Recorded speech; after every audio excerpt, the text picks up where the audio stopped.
नमस्कार मित्रों, स्वागत है तमाम दोस्तों नो। दोस्तों आज આપણે વાત કરવાના છીએ હસમુખ MCS વાળા YouTube ચેનલ ની અંદર રાશન કાર્ડ ને લઈને એક મોટી અપડેટ દોસ્તો સામે આવી છે। શું છે અપડેટ તેની વાત કરવાના છે દોસ્તો, તો ખાસ કરીને વિડિયો પૂરો જોવા માટે વિનંતી છે। વિડિયો પસંદ આવે તો વિડિયોને લાઈક શેર અને સબસ્ક્રાઇબ કરી દેજો। મિત્રો રાશન કાર્ડ ધારકો છે, આ રાશન કાર્ડ ધારકોને એક નોટિસ આપવામાં આવી છે। મિત્રો પોસ્ટ દ્વારા તેમને મિત્રો નોટિસ મળી અને નોટિસ વાંચીને રાશન કાર્ડ ધારકો ચોંકી ગયા છે। કેમ કે આવકવેરા વિભાગમાંથી મિત્રો રાશન કાર્ડની એક નોટિસ આવી છે। તેની અંદર શું લખ્યું છે અને તમારું રાશન કાર્ડ મિત્રો બંધ થવા જઈ રહ્યું છે, કેટલાક નિયમો લખેલા છે તેની આપણે આજના આ વિડીયોની અંદર વાત કરવાના છે। એમાં ખાસ કરીને ગરીબ મધ્યમ વર્ગના લોકો જેમને અનાજ મિત્રો મળવું જોઈએ તેવા લોકોને નોટિસ મળી છે। તો તેવા લોકોને શું કરવું, ક્યાં અરજી કરવી, કયા ડોક્યુમેન્ટ આપવાના રહેશે અને શું તમારું રેશન કાર્ડ છે તે NFSA છે તેમાંથી નોન NFSA થઈ જશે તો શું કરવું, આ સંપૂર્ણ માહિતી મિત્રો આજના આ વિડીયોની અંદર મેળવવાના છે। તો ખાસ કરીને દોસ્તો વિડીયો પૂરો જોઈ લેજો જેથી તમને માહિતી છે તે મળી જાય। તો રાશન કાર્ડ ધારક છે તેમને એક નોટિસ મિત્રો ઘરે મળી છે। જે લોકોની નોટિસ મળી છે તે લોકો પણ વિડીયો જોઈ લેજો અને જે લોકોની નથી મળી તે પણ મિત્રો આ વિડીયો જોઈ લેજો, કેમ કે ક્યારે તમારા ઘરે પણ નોટિસ આવી શકે છે। તો ખાસ કરીને દોસ્તો શું છે આ નોટિસ અને શા માટે મોકલવામાં આવી છે આવકવેરા વિભાગમાંથી। સૌપ્રથમ વાત કરીશું તો કે CBDT નોટિસ શું છે, NFSA રાશન કાર્ડમાંથી નામ કેમ કઢાય છે। મિત્રો કોના દ્વારા નોટિસ મોકલવામાં આવી, તો સેન્ટ્રલ બોર્ડ જે મિત્રો છે આપણું ટેક્સ વાળું ઇન્કમ ટેક્સ, તેના દ્વારા આ નોટિસ મોકલવામાં આવી છે। તો આ મધ્યમ વર્ગના લોકોને શા માટે આ નોટિસ મોકલવામાં આવી તેની મિત્રો આજે વાત કરવાની છે। આ તમે જોઈ શકો છો નોટિસ છે, નોટિસ હું તમને હમણાં થોડી વારમાં આખી શું કહેવા માંગે છે તેની વાત પણ મિત્રો કહેવાનો છું, ક્યાંથી આવેલી છે તમામ માહિતી મળશે। પરંતુ આ CBDT નોટિસ શું છે, NFSA અને નોન NFSA વચ્ચે શું ફરક હોય છે, તમને નોટિસ કેમ આપવામાં આવી, જો તમારી આવક ઓછી હોય તો તમારે શું કરવું, કેવી રીતે અરજી કરશો, આવી તમામ બાબતો વિશે આપણે મિત્રો ટૂંકમાં ચર્ચા કરવાના છીએ। તો ખાસ કરીને દોસ્તો વિડીયો પૂરો જોજો જેથી તમને પણ માહિતી મળી શકે। તો આવી નોટિસ આવી છે મિત્રો, એક આ મેં નોટિસ મને એક મળી છે WhatsApp ની અંદર, જે રોયલ સોગડી તળાજા તાલુકાની છે, મામલતદાર એક્ઝિક્યુટિવ મેજેસ્ટીની કચેરી દ્વારા મોકલવામાં આવી છે। આપણે મિત્રો આ નોટિસ છે આખી વાંચીને જોઈએ। તો તમે જોઈ શકો છો આ નોટિસ શું છે। તો અહીંયા તમે દોસ્તો તમારા સમક્ષ આખી નોટિસ હું રજૂ કરી રહ્યો છું। 18/7/2025 ના રોજ આ નોટિસ બહાર પાડવામાં આવી, પરંતુ છે રાશન કાર્ડ ધારકને ગઈકાલે મળી એવું જાણવા મળેલ છે। અહીંયા મિત્રો શ્રીમાન અથવા તો મહોદય કરીને લખવામાં આવે છે વિષય, તો કે રાષ્ટ્રીય અન્ન સલામતી કાયદા 2013 હેઠળ અનાજ મેળવવા બાબત આવું અહીંયા લખવામાં આવેલ છે। તમે જોઈ શકો છો અહીં ઇમેજ ની અંદર આ જોઈ શકો છો મિત્રો, આખો આ પરિપત્ર નોટિસ છે તે સરકાર દ્વારા જાહેર કરવામાં આવી છે।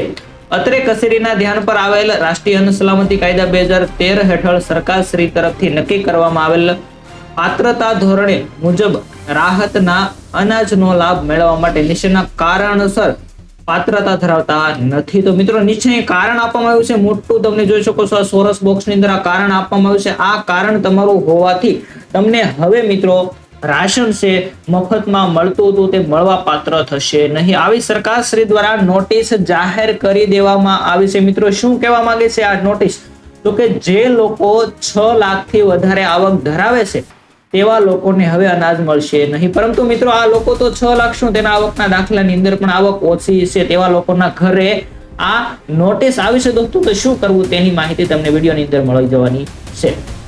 જોઈએ આગળ, તો કે આ ઉપર જણાવેલ કારણ આપનું હાલનું NFSA કેટેગરીનું રાશન કાર્ડ નોન NFSA માટે તબદીલ ન કરવું તે અંગે આપ જે કંઈ આધાર પુરાવા રજૂ કરવા માંગતા હોય તો પ્રસ્તુત પત્ર મળેથી દિન 7 ની અંદર કચેરી ખાતે રૂબરૂ છે તે આવી નોંધ લેશો।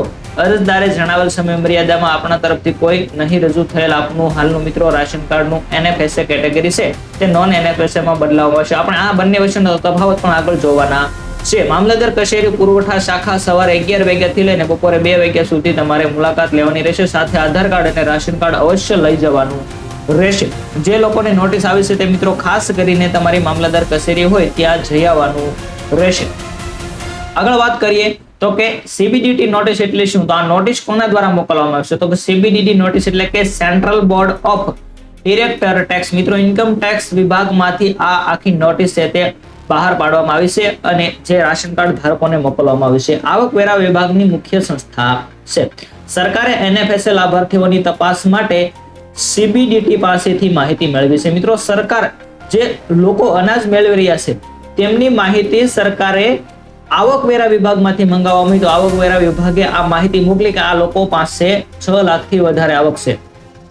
આ માહિતી દોસ્તો છે તેમને આવકવેરા વિભાગમાંથી મેળવી અને લોકોને છે આ પત્ર આપવામાં આવ્યો, આ નોટિસ આપવામાં આવી છે. જો કોઈની વાર્ષિક આવક 6 લાખ કરતા વધુ જણાય તો તેમને NFSA લાભ અને અયોગ્ય ગણવામાં આવશે. મિત્રો, જે લોકોની આવક 6 લાખથી વધારે સરકારને અહીંયા મિત્રો જાણવા મળી ઇન્કમ ટેક્સ વિભાગ તરફથી, તેવા લોકોને સરકાર દ્વારા છે એક નોટિસ આપવામાં આવી છે કે તમે આટલી આવક ધરાવો છો, આટલા માટે તમારું રાશન કાર્ડ છે તે NFSA માંથી નોન NFSA કરવામાં આવશે. એટલે કે મિત્રો નોન FSA કરવામાં આવે એટલે કોઈ પણ લાભ તમને મળતો નથી. તો ખાસ કરીને આ જે લોકોને આટલી બધી આવક નથી તેવા લોકોએ મિત્રો ધ્યાન રાખવાની છે અને ખાસ કરીને તમારે તમારી મામલતદાર કચેરીએ જવાનું રહેશે. તમને નોટિસ કેમ આપવામાં આવી, તમને મિત્રો કેમ નોટિસ આપવામાં આવી તેવો પ્રશ્ન થાય તો તેની પણ આપણે સોલ્યુશન કરીએ. તો કે CBDT જે ઇન્કમ ટેક્સ વિભાગ દ્વારા કેન્દ્રીય ડેટામાંથી જાણવા મળે કે આપની આવક 6 લાખ કરતા વધુ છે. મિત્રો, તમારો ડેટા જે પાન કાર્ડ સાથે મેચ હોય, તમે ઇન્કમ ટેક્સ રિટર્ન કોઈ ભરતા હોય અથવા તો તમારો આવકનો દાખલો 6 લાખથી વધારે હોય તેવા લોકોને આ કેન્દ્રીય આવકવેરા વિભાગ છે ત્યાંથી માહિતી મોકલી અને આ મોકલી માહિતી તાલુકા પંચાયતની અંદર આવી છે. મિત્રો, મામલતદાર કચેરી અને મામલતદાર દ્વારા તમને છે આ નોટિસ આપવામાં આવેલ છે. એટલે કે તમારું નામ NFSA યાદીમાંથી કાઢીને હવે મિત્રો તમને નોન NFSA માં ફેરવાની તૈયારી પૂરેપૂરી છે. મિત્રો, હવે સરકાર દ્વારા નોટિસ આપી દેવામાં આવી છે. 7 દિવસની અંદર જો તમે આનું કોઈ સોલ્યુશન નહીં કરો, તમે કઈ રિપ્લાય નહીં આપો તો સરકાર છે તે તમારો કાર્ડ નોન FSA માં કરી રાખશે. માટે તાલુકા મામલતદાર કચેરીમાં નોટિસ આવે છે. આ માટે મિત્રો તમને નોટિસ આપવામાં આવી. તમને પ્રશ્ન એવો થતો હોય કે શા માટે નોટિસ આપવામાં આવી, ક્યાંથી નોટિસ આવી, આટલા માટેનું સોલ્યુશન થઈ ગયું છે. ત્યાર પછી જોઈએ તો કે NFSA અને નોન NFSA વચ્ચે શું ફરક, શું તફાવત. તો કે મિત્રો અમારું નોન FSA કાર્ડ થઈ જાય તો શું ફેર પડશે, તો અહીંયા તમે જોઈ શકો છો બંનેની અંદર આ NFSA કાર્ડ છે અને આ છે નોન NFSA કાર્ડ. NFSA તો કે ગરીબી રેખા નીચે આવતા હોય તેવા લોકો, નોન FSA તો કે સામાન્ય હોય, તેની આવક વધારે હોય, 6 લાખથી વધારે આવક હોય તેવા લોકોને હવે નોન FSA ની અંદર કરવામાં આવશે.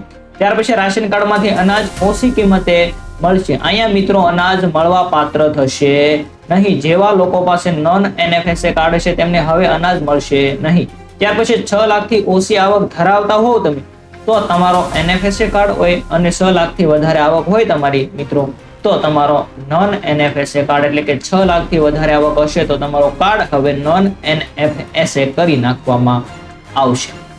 ત્યાર પછી જોઈએ તો કે જો તમારી આવક ઓછી હોય, હવે તમારો પ્રશ્ન થાય કે ઘણા ગરીબ લોકોને પણ આ નોટિસ આવી છે તો તેવા લોકોને શું કરવું, તો તેના માટે પણ મિત્રો આપણે સોલ્યુશન અહીંયા જોઈએ.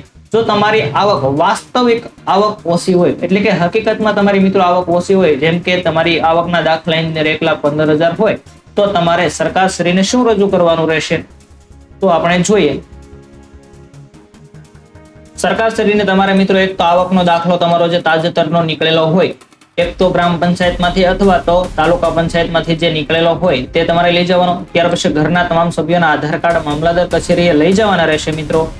ત્યાર પછી તમારું રાશન કાર્ડ સાથે રાખીને કચેરીએ હાજર રહેવાનું રહેશે અને સ્પષ્ટતા કરો કે CBDT રેકોર્ડ ખોટો છે. મિત્રો, તમારે કહેવાનું છે મામલતદાર સાહેબને કે મારો આ રેકોર્ડ છે જે કેન્દ્ર સરકારમાંથી મોકલવામાં આવ્યો આવક વિભાગમાંથી તે આ એકદમ ખોટો છે અને મારી હકીકતમાં આવક આટલી છે. આટલું મિત્રો તમારે જાણ કરવાનું રહેશે તો તમારું મિત્રો આગળ પ્રોસેસ થઈ શકે છે.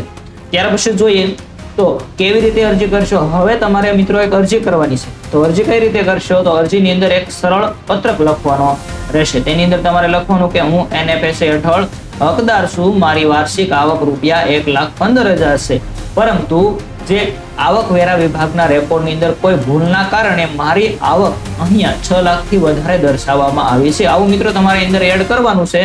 ત્યાર પછી તમને જે કઈ તમારી ભાષામાં તમારે પત્ર લખવાનો છે અને આ પત્ર તમારે મામલતદાર સાહેબને આપવાનો રહેશે. તો મિત્રો તમને આ પણ માહિતી નોટિસ મળી હોય અને તમારી આવક ઓછી હોય તો ચિંતા ન થાઓ અથવા તો ચિંતા ન કરો. દસ્તાવેજ સાથે રાખો અને તમારી હકદારી સાબિત કરો. જો આ વિડીયો ઉપયોગી લાગ્યો હોય તો મિત્રો લાઈક કરી દેજો, ચેનલને સબસ્ક્રાઇબ કરી દેજો અને તમારા મિત્રોને વિડીયોની લિંક શેર કરવાનું ભૂલતા નહીં. મિત્રો કાંઈ તમને માહિતી વધારે હોય તો ખાસ કરીને અમારા કોમેન્ટ બોક્સની અંદર કોમેન્ટ કરી દેજો. ફરી મળીશું દોસ્તો નવા વિડીયો સાથે.